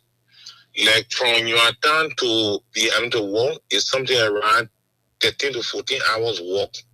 But those who are used to the road. Now, if you and I had to go there, it means we are going to take up to 18, 19 hours to walk. Because of the pace. Be very good. Even wheelbarrow has not been able to reach there because no room for wheelbarrow to round. So we look at that, and based upon that, we were able to get 2 movie equipment that have been working in the district. So solving the issue of the road, we have been able to get equipment that have done up to 100 kilometers of road. So all the roads cannot be done one time, but there is a hope that those roads will be done because you have the machines parked in the district. Okay. In the national budget, we were able to secure, I and the Senator, John Days and James Mayanokwe, we were able to secure $500,000 in the national budget. If you go to page 410, you will see it being specified on public where Kakatan to Wong Gibi Road. So that shows that we have been very serious about the road. The second thing has to do with the radio station. Go to the radio station today. We just completed the tidying of the radio station. The electrical materials are there on ground. It has been there more than 2 months. The technician we're trying to get one ACO, who's the radio technician. The equipments all are available. The equipment been here since last year. So those ones are on course. And then the issue I have to do on finished project, the project in Lofetan, which is the same GB, the project is ongoing currently. The contractor has given an ultimatum of 90 days, which they have gone up to 14 days. So with all these work being going on, a few people come out to say that we are not doing nothing. It's a collective proposal they made. So do I feel threatened by it? No, because whatever that was agreed upon, they are ongoing. So I don't feel threatened. I don't feel intimidated by those videos. One thing I can tell you that it's difficult for everyone to support you in an electoral process. But one thing you fight for is to do your best and win the mind and the merit for the majority. And you think the work you are doing has placed you in that position to win the minds of the majority to the extent that they've realized that you've actually done your best, or you're doing your best to secure your re-election for 2029? Austin, let me just say this to you. I'm a member of the 56 already. Say that again. I'm a member of the 56 legislature. It's just a matter of time to receive my certificate to be confirmed. But with the work we are doing, we are overconfident. Yeah, we will definitely secure the victory because go there are history being made. I don't want you to just take my word for 100% surety. But I want you to have a time that you will go in the district and tour along the roads that we are doing, places that road has not reached. We are building roads. The issue of the school, that even for today, for now, we are building a school in Wiara that when it's completed will reduce the tensions on the only public school that were built through the leadership of Senator James Mayanokwe when he was then representative for the district. What's the name of the school? is the Wiara Public School. So we are being the Annex 2 of the Wiara Public School, which will reduce the population because you have more than 3 to 5,000 person goes to register every year. But the school cannot accommodate everyone. 2 is unconventional. I don't see it. Maybe I sense to be corrected to have from kindergarten to 12th grade on the same campus. It does not give a better learning environment. So we want to decongest it by reducing, by taking the elementary section off, and then you have from junior high to senior high on the main campus, and you have 2 other campuses to be built that contain elementary and junior high. We should also give relief to the parents who are struggling to pay tuition. You have not completed all of these things on a TV years, but you've already told us that we should consider you a member of the 56 legislature. Presuming membership of the 56 legislature. Such a high confidence. So we, I just give you, we have scholarship running. Today we have about 130 teachers to be trained from the LACOSE that will pay their full fees. So there are many projects that are ongoing, and we're receiving the receptions from the people that give us the confidence. Yeah, honorable. Yeah, honorable God, this brings this question to my mind. Quickly, let me ask you before it slip my mind. The district, as everyone is seeing, the district is progressing through private individuals, especially as it relates to investment. I want to know, are you involved with the investment that went to your district through Mr. Jetty? I want you to be precise in the context of your legislative lobbying connection and making sure that the way is clear that concession went through all of your participation. Maybe we should paraphrase to ask you, what role did you play maybe expansion or the taking over and revision process and securing such a concession in your district? What role did you play? So again, I'm gonna be somehow realistic to the process. It was Senator Nukwe who called me a few years back that, Mr. Jetty said he want to invest into rubber processing, but he was anticipating going Bomi, Bon County, or Africos. So he encouraged Mr. Jetty to establish it in Wiara, which has been built or hub for raw rubber productions. So Mr. Jetty agreed and he went there. So with that kind of investment, when we had the opportunity to work along with the then government to ensure that Jetty have an incentive to have the fiscal flexibility to be able to work with some economic hindrance. So we work, and that investment incentive was granted to him. At a certain point, SRC was drowning down, and then they were selling the company. So they contacted Lee Group contacted me because I worked at SRC up to acting controller. So I have some historicity about the company. So when they contacted me because of a few reasons, they couldn't get it. So I encouraged them. I said, if you want to open a processing plant, rubber processing plant, I know you need a bare minimum of 40 tons of dry rubber every 8 hours. And if we talk about dry rubber, it means that you will need something around 50 to 60 tons of wet rubber. Because the DRC is somewhere around 40 to 60%. So if you do 60% DRC, it means that every rubber that comes, you must do around 60% to be a dry content.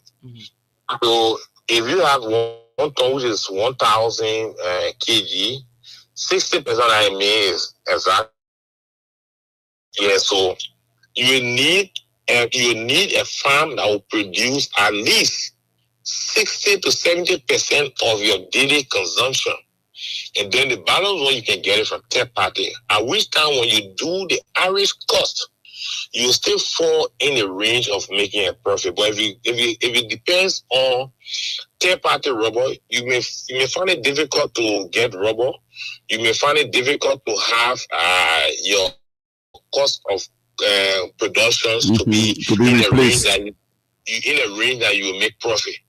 So he listened to it. It was basically upon that he engaged the plantation, and the deal went through. So that was effort we made, because the plantation, after the crisis, they all had a conclusion from the board that they were closing down the plantation. In our mind, our leader, if they close down the plantation, it becomes difficult for the livelihood of our people. So we had to work along with the next alternative to see how best the plantation can be open. The tappers can go to work. The children can have schools running. They can have cleaning available to treat them. And other benefit that the company may come with. So that was the effort we made in that direction.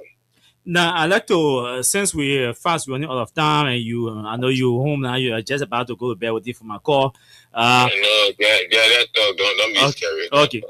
So we have the luxury of time to talk. Now, I'd like to talk about the politics of your district small. I hear that you keep referencing Senator Nukwe. I know you succeeded him in the district. And there were speculations initially that the two of you were not too cool. Now, the fact that he's taking phone to call you, does that confirm that the two of you have a comfortable relationship, in the county? We have a relationship that go far beyond just politics. We have a father and son relationship. In the wisdom of good leadership, we thought it was to reconcile and work in the interest of the people, because let's understand, I was elected by the people. Mm-hmm. And he said that Nuko was elected by the people. He worked for the people. And I worked for the people. So there's no need we have issues when we have to deliver for the people. We reconcile since December 2020. After he won the senatorial election, he reached out to me as a big brother, as a father, and as a leader that we all look up to. That Clarence they will work together in the interest of the county. Whatever happened in the past, it has happened. But let's work in the interest of the county. People look up to us, and we sat down and retrospected that if we keep on this path, the people are going to suffer. So we put hands together and feel that what happened in the past should never happen. Let us work together for the future of Maggie County. So it has been a very smooth working relationship. So I keep making references to him because I don't want to steal glory where I didn't work. The effort I made, I want to have a direct quotations tomorrow by me, personnel, by the public that Clarence that make this intervention, but Senator Nuke make these interventions. There are a few names we've been hearing, but the way you've already said we should count you as a member of the 56 legislature. Are you afraid of that?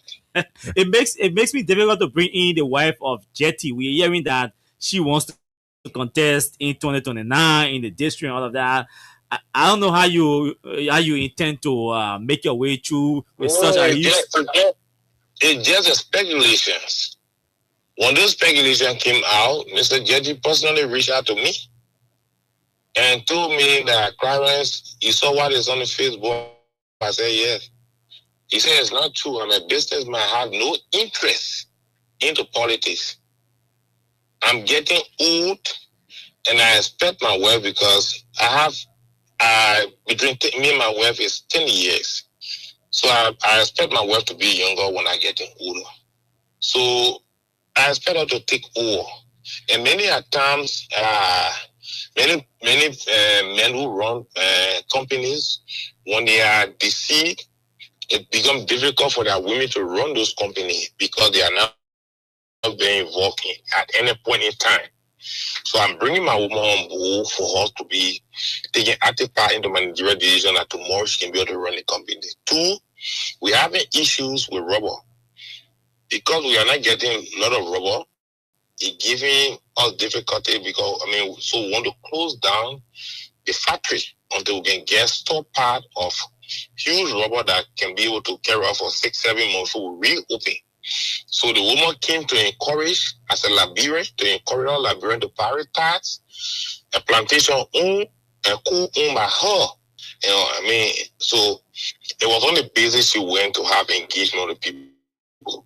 So again, I think it was and believe it, but let me just say this, that does not fear me. The work I'm doing, I'm 100% confident. On October 10, by 1 a.m., put your radio on and call me.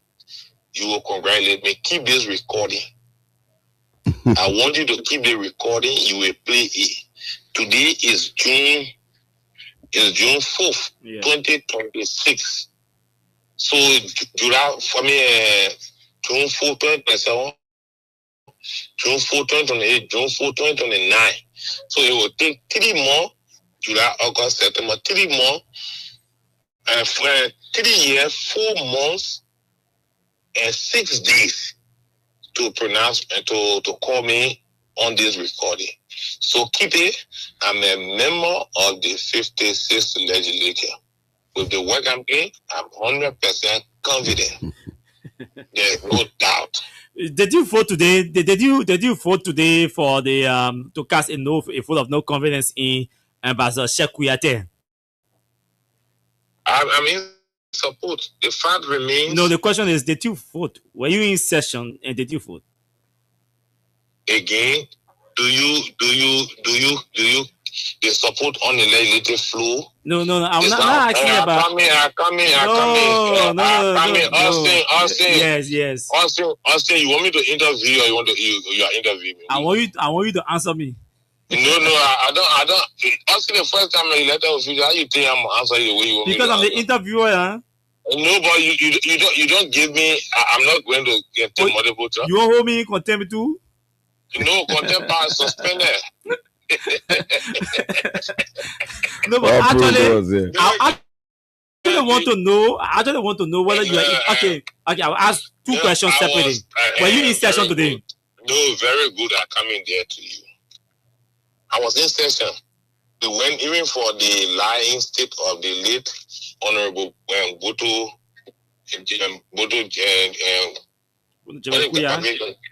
Jebekuya. I was in state, and then we had a PAC meeting because at the time we had a meeting that plenary has given a mandate, and they asked us to have the meeting and report to them in the time because there are major report that came out to give them the time. So we were executing plenary mandate. So again, this is why I said. So you're not in session when the decision was taken? Yeah, because you are busy with legislative work. I come in, chief. Yes, that's what I'm saying. So, but I don't know. Ask my second question now because you were not in session, so you didn't vote. You support the decision, but you didn't vote. Yes. I want all the people. I want all the people who vote. I want all the you didn't vote. You didn't support the decision. But then you will get the story. So okay, I will listen. I will listen to you. I will listen to you. No. Say you're looking for people who vote. That's too good. In election, there are people who vote, but don't know the platform of the party. You agree to that? in electoral democracy, I agree. But in electoral democracy, I would disagree. No, there are people who vote based upon the presidency. They don't get time to read or understand the platform. Yeah, that's true. We see these things in most electoral democracies. So it's not on the basis that the president is not educated. It's just that on the basis that the president does not have the time. So we equate that to your decision. You didn't have the time to vote, but you support the decision to cast a vote of because I was executing plenary mandate. Congratulations to you in advance. Yeah, don't worry. I will still be around for you to interview me as a lawmaker. So in the 56, in the 56 later. Honorable Clary Giga. We'll all be around. Don't worry. So there are times I will take you to my district so you can go. Or sometimes I don't need to take you. You can go and do your self-assessment and come back. And sometimes again, let me just give this as a personal. I don't know how to say advice, or as an observation to the media personnel. Sometimes sitting in Morovia, agreeing to what politicians say, sometimes does not give you a balance of the story. Because at the end of the day, you might be able to evaluate people on what basis they won, they got re-elected, and what basis they lost. Because the younger generation will depend on you in the future for references that cause this thing. Because again, we don't have these records. This is what more politicians feel. If you know what caused Honorable God to be re-elected, what caused him to lose re-election, and emerging politicians could work on it and improve on it, not to fall in the shoe of those all the mistakes. Very good. So again, you go down the city sometime. Lawmakers who are doing project, you do yourself. Assessment of the project you're doing. If it suits the people, if it is needed by the people, you be able to reach out to say, if I say I have scholarship program, be able to do your evaluation of those scholarship program if it's having impact on the people. If we say we're doing rules, are those rules important to the people? How their responses to the rule? So basically upon that, then you will say, okay, Honorable Guy, just making Dimo is not going to win. His chances are 45% of winning and chances of losing are 55%. And then you will have it. But again, Chief, I have not still learned politics, but I have been able to understand politics. We know how to work. There are two things. If I talk about how take now. Why not still on? But for university, you are involved in the politics. What do you mean you still in politics? No. I not had the time in student politics that much. Because I was a working man while I was going to school, so I know had the luxury of time to get for industry. So I was supporting from the back, but we're not at the front. Okay, mainstream. Yeah, we're not in the mainstream student politics. Clarence, guy, we have to let you go. We'll always keep in touch with you to talk to you. You tired? Our time is up. So again, congratulations me on memory of the 50th season. Well, copy. and sorry, but you have to speak to the duty-free thing. There's information about some duty-free thing that your car is, I don't know, stuck in the pole, and so you have apply for duty-free. People can get your signature. What is the real story around this whole duty-free thing? Can you clear the air about that? No, but Austin, I don't know, but again, it is a privilege and right we enjoy as lawmakers. We are entitled to 2 cars every year. So I brought an ambulance for my district to have mobile outreach, for which I apply for duty free. I'm not begging. I'm not requesting that. I'm using my privileges, and I'm appealing to the government or the RA boss to pardon me. No, they are not granting me favor. So I have a legitimate duty free that I'm using. So again, we have applied and we signed all of the necessary documents. So there have been no query. Were there delays in the signing of the document? And what if there were delays? Why were those delays about? No, I don't know when you talk about delay, but sometimes again, let me just explain the process. When we applied, the first thing a communication have to come from your office applying for duty free to the office of the chief clerk. And then the chief clerk will do a communications to the RA boss requesting a duty free. Now, if the RA boss okay and send it down, they have their internal processes. Then you have your breaker, your custom breaker, but that person should be a lesson breaker who will go and put that process, we put the duty-free into the system. Then we come up with a processing form that the detail of the car will be put in on all informations concerning you that are necessary for the process will be put in there. And then that form have to be brought back to you that you will sign. So we have been going on with that, and they have a new process now that the RA boss came up with that. People were misusing the privilege of duty-free. So every car that a lawmaker is applying for, there should be an affidavit notarized by a public notary judge, admitting and signing that the car is for his personal use and will be used by himself, not to be given out. So, it was a new process introduced, and it was the first time that I came across it in my short period of time in the legislature, because just 9 years. So it's just a short period of time. A 9-year-old child will not be able to serve you. Okay, 9-year-old child. That analogy doesn't hold in this case, but just conclude on that point. Yeah, so I think maybe this was the issue, but again. So all is good, all is said. The ambulance is out. No, it's not going to be out. It's going to take a couple of days, but the processes are ongoing. Okay. But I think by the close of this week, or maybe the latest next week, we may be at the conclusion point. We'll be there. So again, I'm not begging. It's my right that I apply for. It's not a privilege. I'm not at the mercy of the RA boss. Okay, Representative Clarence Guy, thank you for talking to us tonight. It was a pleasure having you with us tonight. Yeah, so if you find any doubts in my re-election, you can contact me again. Thank God I have unhindered access to you, so I'll always contact you. Yeah, you my man. The only thing when you lost. Will you call it down and I'll be looking for you? So, junkies, we have to go. We have to go. Yeah, and that was Honorable Clarence G. Guy of District Number 5, Margibi County. And we close the week with Honorable Guy and Austin. We'll be here on Monday for a fresh edition of the show Freedom Hard Talk here on Freedom FM 87.9. I'm Junkies Morris. Bye-bye. Again, we sincerely apologize to all of you for starting the show 32 minutes late due to power shortage or power interruption.